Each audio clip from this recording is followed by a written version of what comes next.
你见过这样的维密时装秀吗？虽然每件都是过时的服装，但组装在一起就又是一种时尚。第二轮气质这块，胖虎那是拿捏的死死的。而这场不输大牌的时装秀的设计师正是小夫，但天下没有免费看的秀，这其实是为了他的品牌小夫卡班奈在造势。虽然没听过，但不妨碍胖虎耍帅。小夫人小理想大，未来要当时尚设计师，而且要用自己的品味引领潮流。大雄看不惯，只能随小夫拿过时衣服往身上套。但时尚都是轮回的，比如30年前的服装，在现在某一天突然就又流行起来了。如果仅仅是这样，大雄觉得自己也可以是个时尚大师。于是关于时尚的雄夫对赌就开始了。关于时尚这件小事，大雄虽然不懂，但大雄记得小夫的至理名言：流行是轮回，时尚是循环。本以为老妈会上供些旧衣服，岂料老妈最珍贵的旧衣服竟是大雄学前班的儿童帽。至于土鳖老爸，倒是有条穿了15年的裤子，款式不咋地，味道还挺重。既然爸妈不靠谱，大雄只能靠自己。靠小学生的东西又怎能时尚？蓝胖子只好拿出时光热线电话，这个可是可以跟未来商店网购的电话，只要用了它，就可以用大雄的旧衣服换取过去的潮服呢。记者对着大雄一照，苏格兰打鲁风就穿在了身上。虽然是80年代的服饰，但完全不输现在。大雄想当个大孝子，给老爸来了套80年代不良风，这不是为难3好学生的老爸吗？大雄还想尝试更多风格，结果老妈到了菜市场就成了这副鬼样。而大雄这套背后搞鬼的换装术却被小夫看在眼中。这时静香恰巧路过，直接给静香来了套马尾时尚款，这装扮放在现在也是很好看的呢。大雄好感度喜加1，但小夫不会轻易认输，他直接让老妈拿出最具震撼力的服饰。还别说，小夫妈还真有，妥妥的夜店蹦迪风。但老妈还有一套，这套嬉皮风上了胖虎身，就引来妹子要为胖虎升星星。为了不输掉时尚达人的名号，大雄又弄了套文豪风，妹子的心也真是善变。胖虎虽丢了妹子，可小夫丢了面子。小夫翻箱倒柜，甚至想走奇葩风，但一道金光让小夫觉得这对赌稳了。大雄这面又来了套贵族风，可总感觉还不够复古，怕赢得不稳，生怕大雄会给差评。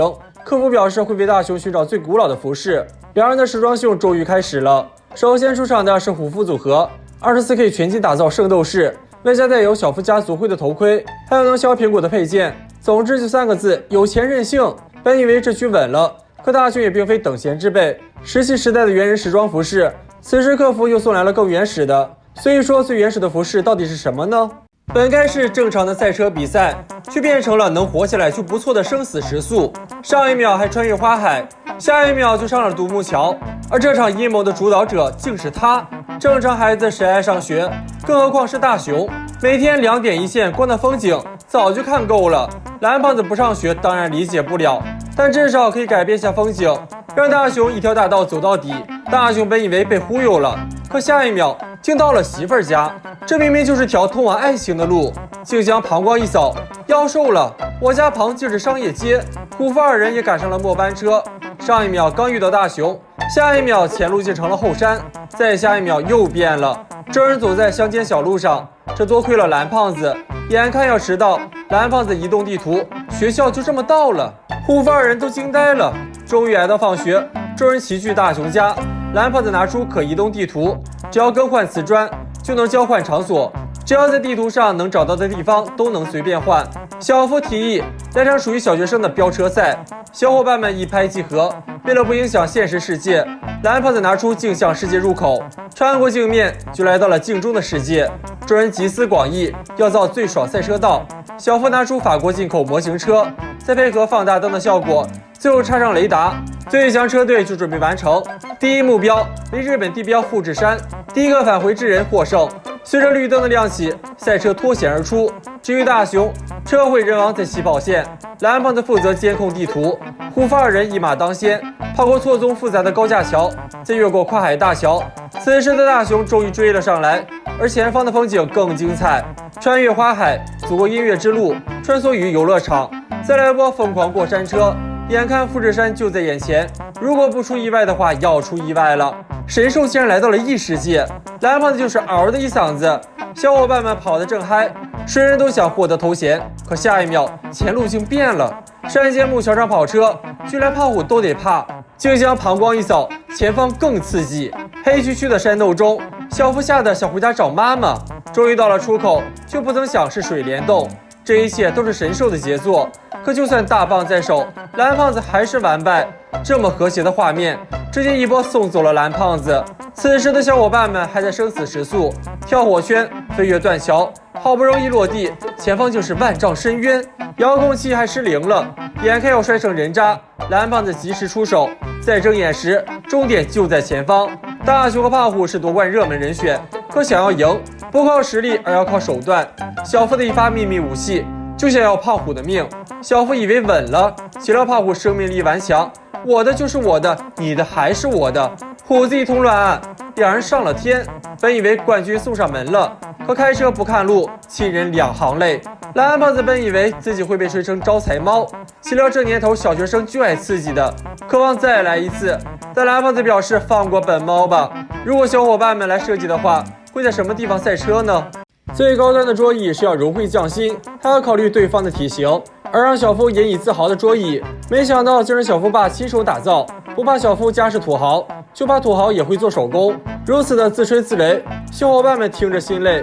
可事情并未到此结束，吹完老爸，还要吹一波老爸手上德国产的高端工具，精准激光定位，充电式超强动力。如此不顾他人的自吹自擂，小伙伴们选择及时退场。人比人气死人，可出生又不能自己选，但老爸都是爱儿子的。熊爸也想为大雄打造桌椅，大雄虽然感动，岂料老爸不仅技术不行，工具还老得生锈。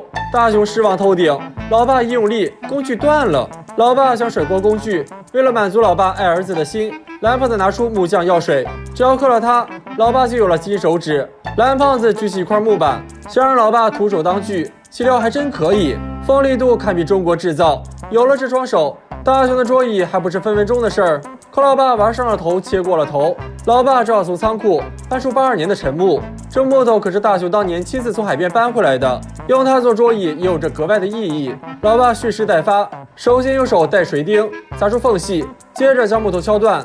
老爸做的有模有样，大雄则在一旁打气加油。看着如此复古有设计感的成品，大雄觉得面子有了，而书桌上的手工更是对当年满满的回忆。有此神作，大雄觉得跟小夫的比拼稳赢了。如果不出意外的话，要出意外了。小夫的老爸直接打造了一个猫舍，如此大手笔，也只有小夫家能做得到。毕竟宠物也是家人，但猫舍并不是表面看到的豪华，只要关了灯，就变成了宇宙星空。这被比下去的场景，不仅被拍成了片子，还让大雄拿回家气老爸。大雄正跟老爸商量对策时，老妈来求助了。厨房橱柜的门坏掉了，大雄想借此机会来个大翻新，老妈觉得有些夸张，但蓝胖子已拿出木匠药水，而设计的灵感就取材于家具杂志。老爸决定先在院子中做出伞件，然后再在厨房中进行组装，看起来相当专业。老爸一口药水下肚，可刚开始，老爸就腰酸背痛、腿抽筋。蓝胖子适当教了老爸一些小窍门，老爸的手直接成了电动小马达。大雄以为这下老爸稳了，可老爸又上头了，连桌子都给锯了。另一面的小夫想在大雄家展示一番，直接把仇恨拉满，想用新款工具让大雄放弃攀比。大雄老爸在木板上锯了3个洞，而这些洞都是有玄机的，只要放入电灯，就成了夜光桌。